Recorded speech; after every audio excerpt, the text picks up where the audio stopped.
کتاب سے رشتہ مضبوط ہونا یہ بہت اہم ترین چیز ہے۔ دنیا میں جس قوم کا بھی رشتہ کتاب کے ساتھ رہا وہ قوم عروج کی منزلیں طے کرتی رہی، اور جس قوم نے کتاب سے اپنے رشتے کو کمزور کیا وہ قوم زوال کی طرف چلی گئی۔ آپ ہندوستان کی تہذیب اٹھا کر دیکھیں، آپ یونان کی تہذیب اٹھا کر دیکھیں، آپ مصر کی تہذیب اٹھا کر دیکھیں، آپ تہذیب اسلامی اور عرب تہذیب کو اٹھا کر دیکھیں، ان تمام تہذیبوں میں انہیں ترقی اسی وقت ملی جب ان کا رشتہ کتاب اور علم کے ساتھ مضبوط رہا۔ لہذا ایسے ماحول میں کتاب کو زندہ کرنا یہ بہت اہم اور ضروری ہو چکا ہے، کیونکہ ہماری موجودہ نسل جو ہے اس نے کتاب کو چھوڑ کر موبائل کو ہاتھ میں لے لیا ہے۔ وہ موبائل پر اپنے وقت کو ضائع کر رہی ہے۔ انسان کی زندگی بہت کم لے کر دنیا میں انسان آتا ہے، اس مختصر سے وقت میں انسان کو اپنی زندگی کو قیمتی بنانا چاہیے۔ مولانا تقی عثمانی صاحب کی کتاب میں کل پڑھ رہا تھا میرے والد میرے شیخ، تو اس میں لکھا کہ حضرت مولانا مفتی شفیع صاحب ان کے والد، جن کو مفتی اعظم کہا جاتا تھا، انہوں نے ایک مرتبہ ان کو نصیحت اور وصیت کرتے ہوئے کہا، بیٹا وقت کی قدر کرنا۔ کہا مجھے وقت برباد کرنا بالکل پسند نہیں، اور پھر عجیب بات کہی، کہا ایک بات میں کہتا ہوں، نہیں کہنی چاہیے، شرم بھی آتی ہے، لیکن میں تمہیں سبق سکھانے کے لیے کہہ رہا ہوں، وہ یہ کہ میں اگر بیت الخلاء میں بھی جاتا ہوں تو اپنا وقت برباد کرنا پسند نہیں کرتا ہوں، وہاں پر بھی بیٹھ کر وہاں پر اگر گندگی ہے تو اسے میں صاف کرتا ہوں، اگر لوٹا ہے تو میں اسے دھو لیتا ہوں۔ تو اس سے اندازہ ہوتا ہے کہ انسان کو اپنی وقت کی کتنی قدر کرنی چاہیے۔ یحییٰ برمکی یہ عالم اسلام میں خلافت عباسیہ کے عروج کے دور کی بہت بڑے وزیر گزرے۔ ان کے بارے میں آتا ہے کہ ان کے کتب خانے میں دوسری صدی ہجری میں ان کے کتب خانے میں 4 لاکھ سے زیادہ کتابیں تھیں، اور ان کے کرتے کی آستین بہت بڑی تھی، تو جب بھی یہ آتے تھے تو اپنی آستین میں کتاب چھپا کر لاتے تھے، اور جہاں پر وقت ملتا تھا بادشاہ سے تھوڑا سا بھی وہ کتاب نکالتے اور پڑھتے، اور پھر اس میں کیا کرتے تھے، رکھ دیا کرتے تھے۔ تو یہ مسلمانوں کے عروج کے دور میں ایسا ہوا کرتا تھا۔ لہذا ہمیں بھی اپنے موجودہ نسل کو موبائل لے کر اس کے ہاتھ میں کتاب تھمانی چاہیے، اگر ہم اپنے ملک کو، اپنے معاشرے کو اور اپنی تہذیب کو ترقی دینا چاہتے ہیں۔ آج ہم موبائل دے دینے کو، اور موبائل اگر بچہ اچھے سے چلا لیتا ہے تو اسے فخر محسوس کرتے ہیں۔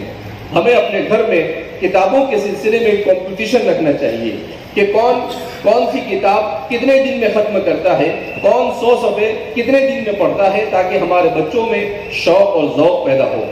بہرحال میں آخر میں قومی کونسل فروغ برائے اردو سے ایک درخواست کروں گا کہ مالیگاؤں میں آپ نے اس بہترین 24ویں اردو کتاب میلے کا انعقاد کیا، اور جس کو بہت زیادہ پذیرائی حاصل ہوئی اور بہت زیادہ رسپانس ملا۔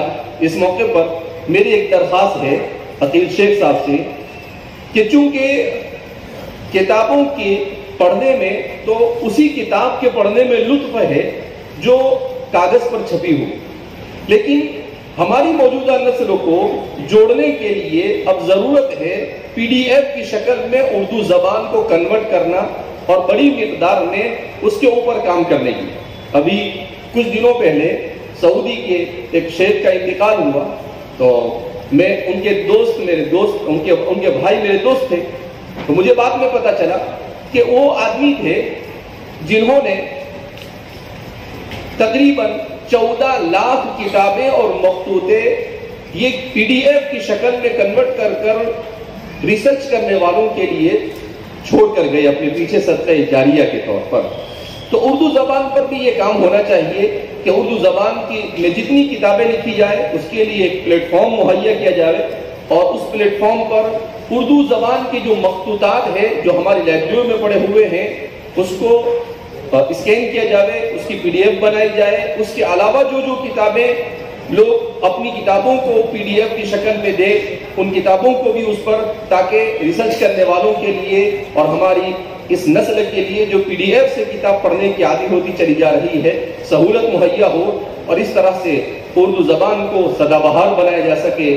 میں زیادہ وقت نہ لے کر اپنی بات کو یہیں پر ختم کرتا ہوں، اور قومی کونسل برائے فروغ اردو میں ان کا بہت زیادہ ممنون و مشکور ہوں، اور ہمارے دوست عبدالامتیاز فریق صاحب کا بھی کہ انہوں نے ایک معزز مجلس میں مجھے ناچیز کو بولنے کے لیے موقع دیا۔ اللہ رب العزت ہم سب کو کتابوں کے ساتھ عشق اور محبت نصیب فرمائے، اور اللہ ہم سب کو اپنی اولاد کی کتابوں کے ساتھ صحیح تربیت کرنے کی توفیق مرحمت فرمائے۔ السلام علیکم ورحمۃ اللہ وبرکاتہ۔ 55 55 اور 95 ہر عمر کے لیے یکساں مفید، مفاد عامہ کا علم بردار۔ ضرور سبسکرائب کریں، لائک کریں، شیئر کریں اور بیل آئیکن پریس کرنا نہ بھولیں۔ Rabbani the scholar YouTube channel. Rabbani the scholar YouTube channel علمی، ادبی، دینی، ملی، سماجی، ثقافتی، تہذیبی، فلاحی، طبی، فنی، معاشی، تجارتی، معاشرتی، انتظامی، انقلابی، تحریکی، تحقیقی، تکنیکی، تفتیشی، تعمیری، تعلیمی و معلوماتی یوٹیوب چینل۔ ضرور سبسکرائب کریں، لائک کریں، شیئر کریں اور بیل آئیکن پریس کریں۔ ربانی دی اسکالر یوٹیوب چینل۔